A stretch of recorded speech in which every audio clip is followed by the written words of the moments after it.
You're listening to DraftKings Network.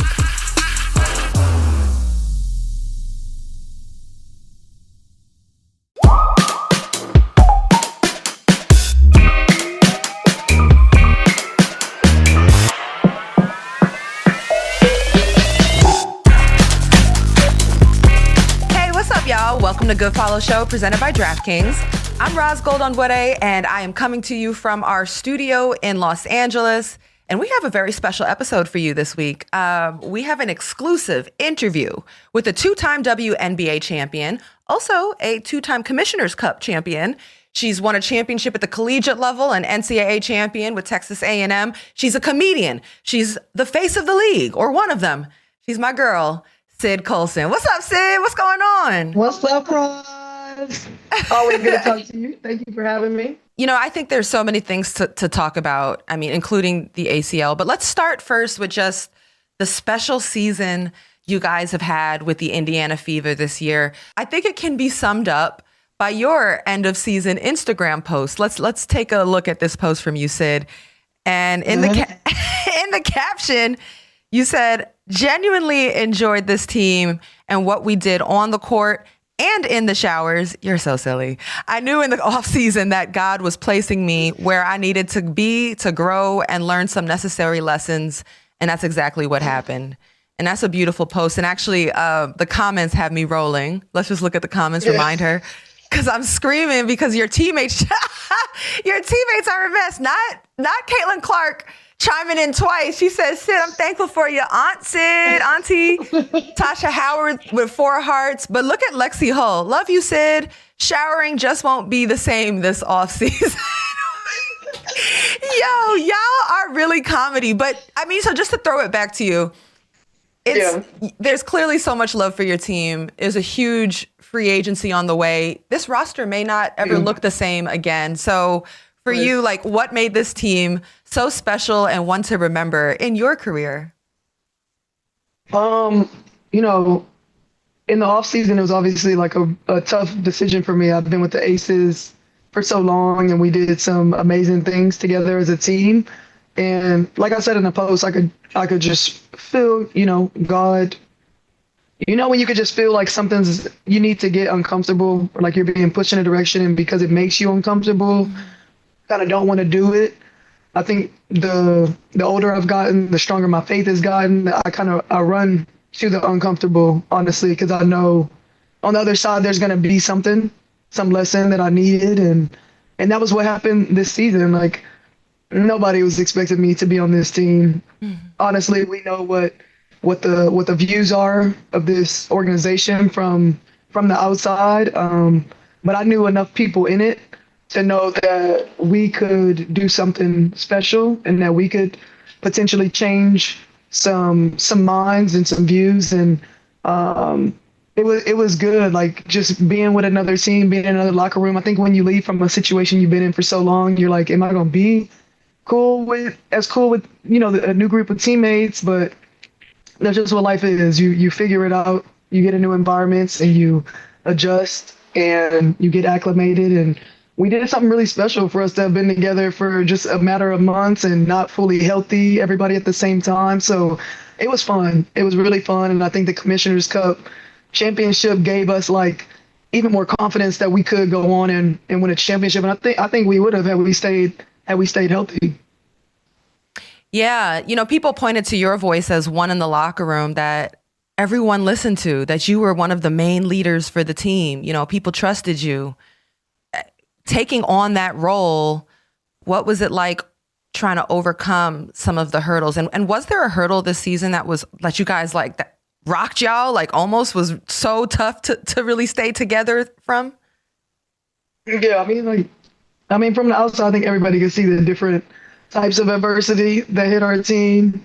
And I don't know, we just found a way. We got a lot of personalities on our team, and there's a lot of joking around. So when hard times were hitting, we were just, like, making jokes, laughing, because honestly, some stuff was just, what can you do? What can you say about some stuff? You just got to get closer together. And I think we did that. I think it showed in our play. And the environment was positive. It's just, we got plagued with injuries, but even though the injured players, like we still tried to make it a point to be around for practices, to still be lending our voices, to give whatever advice and wisdom we could, even though like we weren't able-bodied, you know. Yeah, it seemed like humor was therapy for you guys. What was it like, honestly, when you tore your ACL, wrapping your head around that one? That was just nuts. I think, and once I was falling down, I was like looking at my knee, like I felt something, but I was also seeing it, and immediately I reverted back to college when I tore it, and I was like, this is it. This isn't good. But, you know, just trying to stay positive, but in your mind, like, you know what it is when a bad injury happens, especially if you've had it before. But shoot, like everybody was joking, Phoenix cursed our team, just the the place, the city of Phoenix. We lost 4 bodies, I think, to Phoenix, and it was just something that we could laugh about. I mean, we even lost a staff member. It's like, what? When does that happen? You know what I'm saying? But it was just one of those things. You just, once again, use humor to keep it pushing and still try to be there for the team as best you can. Yeah, I mean, you are so silly because you actually went live on your ACL surgery or coming out of it. What inspired you to do that, girl? Low-key, I really wanted me and TP to do an episode of our pod coming out of it, but they were like, yeah, the drugs will have worn off by the time you get home, so you probably can't do that. I was like, all right, well, I'll go live. And I loved seeing you and Caitlin Clark's relationship. You know, you guys are always cracking jokes on social media, on your live. And obviously she's a she's a game-changing player for the league. So like, what was it? What has it been like, you know, getting to know her humor, and seeing firsthand all that's coming her way? It was cool being on a team with her, getting to see her in another light. Was really cool. I think over the course of her career, I think, you know, we haven't had many instances where we've seen like Caitlin, Angel, Paige, like players come in with the sort of notoriety that they had, the sort of money that they're making, the attention, everything. It's a lot for a young person to be dealing with, on top of pressure to do well as a basketball player, to lead your teams, all of that. So it was good to be able to see like a lighter side of her. You know, I think especially, unfortunately, when she was injured, you're having to adjust your mindset. You're having to get mentally tougher because I think she had like a bad injury before. So now you're having to watch your team from the outside is still, you know, I would be talking to her a lot about, you know, make sure you're still being vocal. You know, you don't want to lose this time with your teammates, and because you're injured or sidelined, you're not still using the opportunity to lead or to grow relationships. Don't let it be a wasted season just because you can't physically contribute. And I think her desire to become a better leader and you know, to come back, because there were times where maybe, you know, she thought she was coming back and then it wasn't happening, or another and like little thing would happen that turned into a big thing. But to see her fun side, I think that was the most important part, to see her being jovial and lighthearted and having fun with her teammates. I don't think was like a side that people saw a lot last season. And so I would just be telling her, like, you know, more of that. I'm glad she had, you know, a veteran like you to be in her ear. And as I said, like every player on that team kept pointing to you as a voice that people listen to. But my question is, how did Stephanie White prepare you guys to keep new players were coming into the system and you kept having success? Like, I don't even know where that happens. The importance was that Steph and our assistants were able to get new players on the same page with us quickly and have them buy in quickly to, we're going to play defense hard, we're going to share the ball, and we're going to play as a team. And I think most teams that have a coach that demands that out of them, like you find success at some level. Yeah. I got one last for you about the Fever here. And I think it's just, you have to finish with Kelsey Mitchell. What's most important to you about the season Kelsey Mitchell had, literally playing until her wheels fell off? I've been so impressed with Kelsey from like afar. And then when I got to play with her at Athletes, like in Athletes Unlimited, when we were teammates there, I would just like shoot with her before and after like practices if we were on the same team that week. Once I got here, doing the same thing, like we'll have shoot around. She'll stay after to get shots up with Karima. And I would always make sure to just tag along with her because I've always been impressed by her work ethic. And this girl she plays hard on both ends. There have been so many seasons where she hasn't gotten the respect or the recognition that I think was owed to her. What she did this year was extremely impressive to me because this girl deals with double teams. She was already impressive last year, but found a way to do even more this year. And I look at her like, what is it that you're going to do next season? Like how are you going to, I don't know, how do you elevate from here? But I know she found a way this year to become even more focused defensively. And I don't think that got enough credit. Like they don't attack Kelsey on the defensive end. Like she's going to hold her own even when it's bigger matchups. And I don't know, I'm constantly impressed by her, the player she is and the person she is. She's just a solid individual.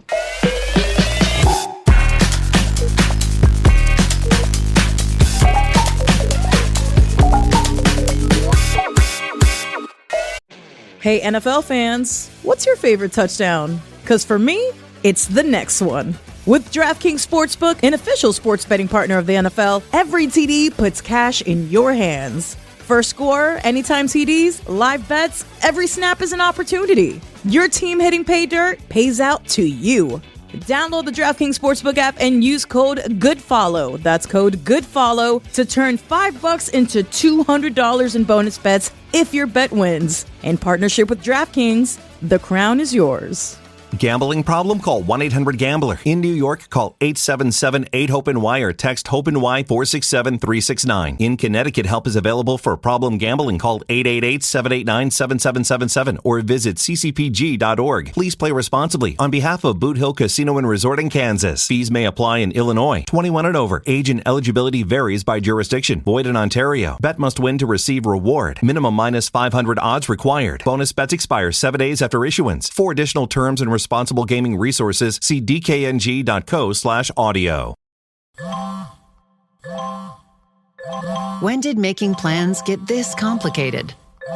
It's time to streamline with WhatsApp, the secure messaging app that brings the whole group together. Use polls to settle dinner plans. Send event invites and pin messages so no one forgets Mom's 60th. And never miss a meme or milestone. All protected with end-to-end encryption. It's time for WhatsApp. Message privately with everyone. Learn more at whatsapp.com.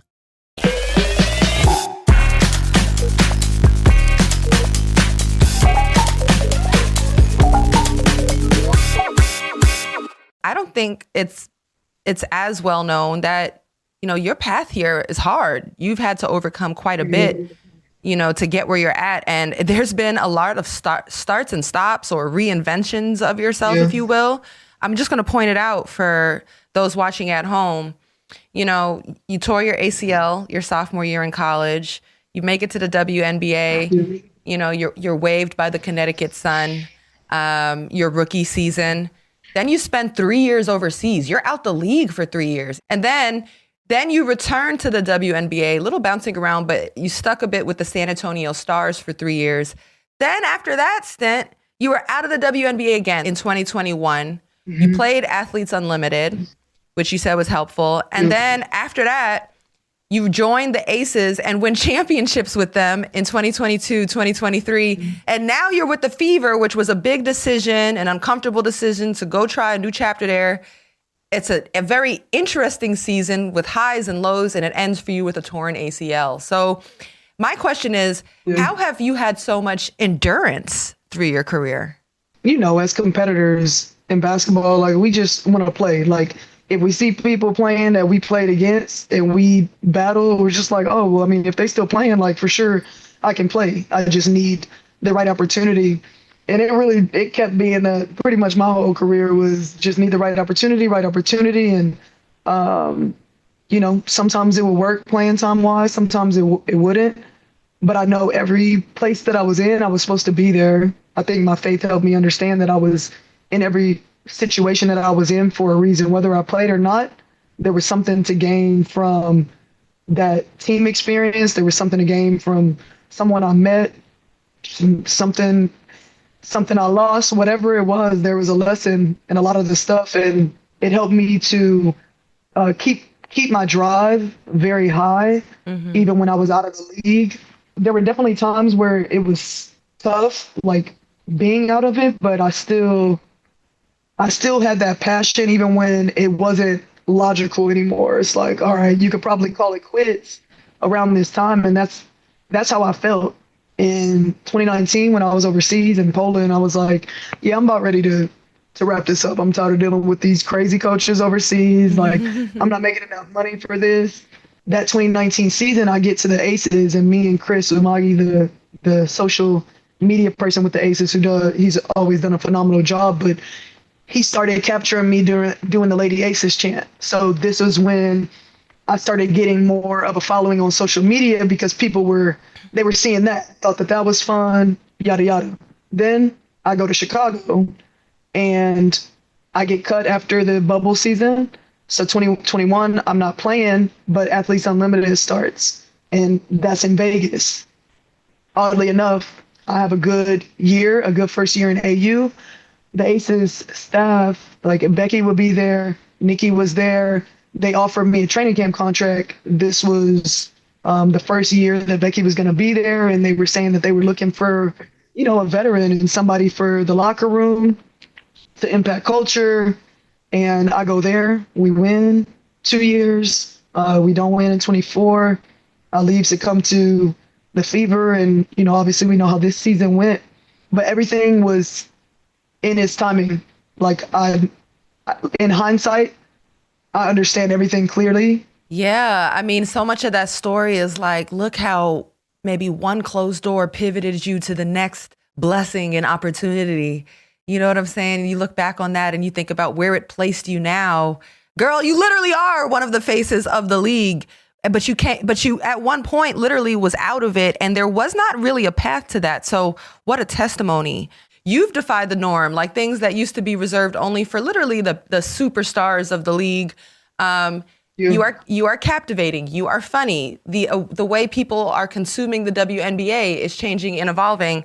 So now, my girl, you got commercials with TJ Maxx, Ally, Deloitte, Kia, DirecTV. You're doing commercials with Diana Taurasi, Brianna Stewart, Paige Beckers. Like, how have you found your lane to crack open and break through the zeitgeist? And literally, like, it's not something funny. You are one of the faces of the league.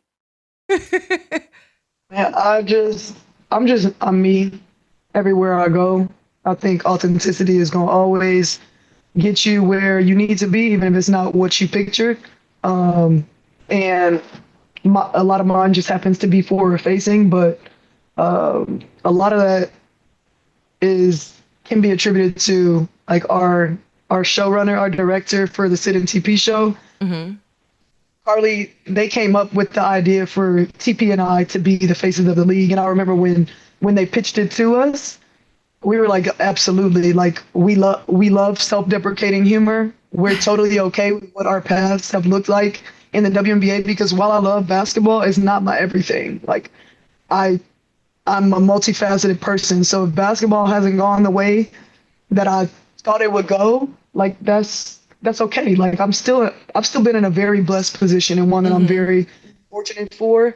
A lot of minutes are not. Like, it's been a real treat to be in the W for this long. I can't say that I expected this. So to see that really turn into us being the faces of the league, I hope that it's inspiring to people to just bet on yourself and like make yourself a brand, like be authentic, stay true to it, and like the people that are supposed to find you will find you.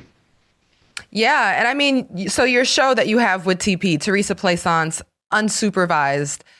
Let's play a little clip from that show real quick. Somebody under this video will inevitably say, damn, their voice is deep. Damn, them men. And the babysitters come after them. Like, I've seen comments where, like, somebody's like, what's wrong with those women's voices? So at least they're acknowledging the fact that we're women. But then somebody's like, no, them ain't women. I mean, when you put yourself out there, you also put yourself out there to haters. So how do you handle that aspect of it? Oh, man, I used to just troll them back. Because, like, there's nothing that you can say about me that'll hurt my feelings. Like, I literally do not know you. And some of the responses are bots. You know, for me to get my feelings hurt about people, I got to respect you. I got to value your opinion. A lot of things go into it. So, like, you being a stranger, I could care less about you talking about how many points I scored in minutes. I don't care. No, they'll see you and ask for a picture, you know? But you haven't shied away from it at WNBA All-Star in Indianapolis. Yeah. I know a goal of yours is to be a comedian, and you did it. You put yourself out there. You did a stand-up routine. So now that it's done, because you were super mysterious about it before. So now that it's done, like, what was it like to do stand-up and prepare for it and execute it? Man, it was good. I will say, like, I wish I had given more time and preparation to it. Like, I had an idea and I didn't start like nearly as soon as I should have to really just like have it all memorized, but it was just good practice. It had been over 2 years since I'd done stand up. So when this opportunity presented itself, Amadi, my girlfriend, was like, you got to do it so that you hold yourself accountable to like get back to practicing. And now that the off season is here, like a couple people have asked me, so I'm like, yeah, I definitely have to go somewhere here and perform and get back into a rhythm so that I can, you know, become like I don't want to say respected, but just somebody who's doing the work. Like you're constantly, you know, going to open mic nights or practicing your jokes. So I want to get to that point, and so that's my goal, you know, before the end of the year, to do it at least twice. I'm Scott Hansen, host of NFL Red Zone. Lowe's knows Sundays hit different when you earn them. We've got you covered with outdoor power equipment from Cobalt and everything you need to weatherproof your deck with Trex decking. Plus, with lawn care from Scott's and, of course, Pit Boss grills and accessories, you can get a home field advantage all season long. So get to Lowe's, get it done, and earn your Sunday. Lowe's, official partner of the NFL. You've also been a coach. You were an assistant coach at Rice University. Yeah. Like, did you enjoy that role? Could we ever see Coach Sid? So I enjoyed it so much. I think same for when I've played. I enjoy the relationship aspect of everything I do more than the like actual thing typically. So coaching was cool. It was fun. Like playing basketball is cool and it's fun, but it's the people that I get to meet and interact with, and the way that human interaction, like y'all can change one another's lives just by something you say, something you do. So it was more about that, me being able to impact young women. And so if I ever got back into it, it would be, you know, because I miss being able to do that, honestly. As we come to an end here, you mentioned Amadi Brooks, your girlfriend. Is she also your official stylist? Because she's a well-known fashion stylist. Okay. So how is she helping you put your style together and be ready to meet all of these different moments that we just described for you? She had a vision. She's like, look, if you're at the end of your career and you want to go into acting, like people need to start seeing you in a different light visually. Like they need to see you as a brand and see you, you know, we got to elevate your style. And if you look at my outfits from last year with the Aces and this year, it was such a big jump. And I think the recognition that she got, that I got, the people that were reaching out to send stuff, Like she did that in a matter of months, and it was super impressive. What she shows me, I trust the vision. I let her get very creative with the things that we do. She knows that she can try stuff out. Like if it's masculine and feminine, like I'll wear it all. Like it's cool. Like let's do it. And so I think she did a really good job of letting people see like me just wear different stuff, and hopefully they can see me doing that like on screen. So I'm very fortunate that I have her by my side.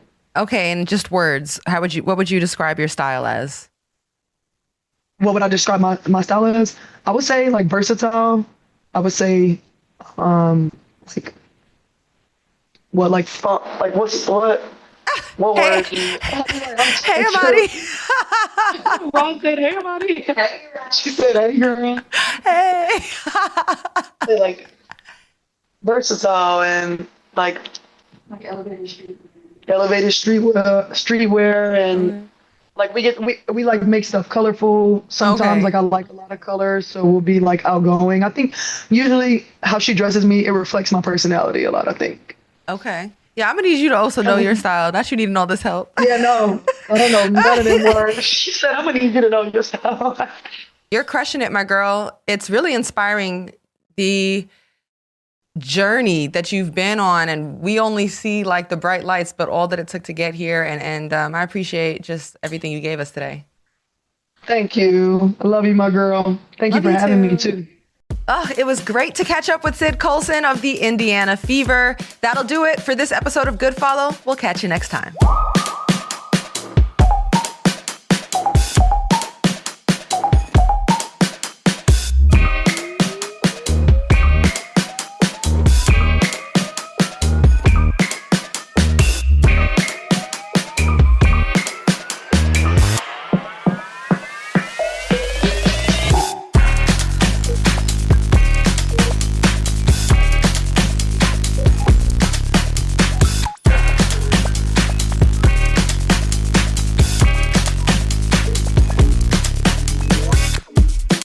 Julian Edlow here from DK Network. Tune in to DKN Daily Bets Monday through Friday, a fun, quick-hitting podcast where we bring in knowledgeable guests from across the sports betting industry to break down our favorite bets of the day. Find DKN Daily Bets wherever you listen to your podcasts.